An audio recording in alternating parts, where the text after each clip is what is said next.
ఒక్క గ్రామ పంచాయతీకే కాదు రావాల్సి కదా, అన్ని including bank.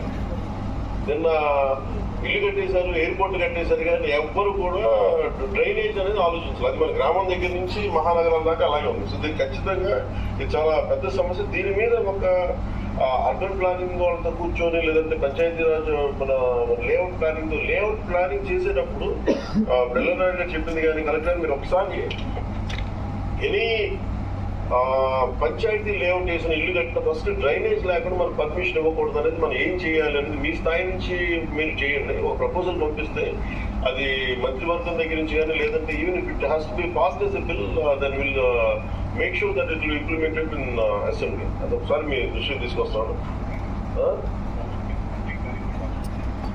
Town planning department, town and country planning.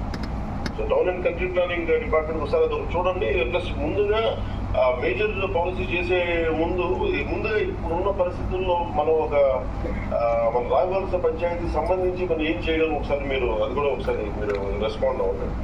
అలాగే రాయవలస ప్రజలకి పిల్లనాయుడు గారు అందరి తరఫున రైజ్ చేసుకోవడానికి రోడ్డు వెడల్పు చేయమని అడిగారు. దాన్ని ఖచ్చితంగా 3 కోట్లతోటి అది శాంక్షనింగ్ వెంటనే మీకు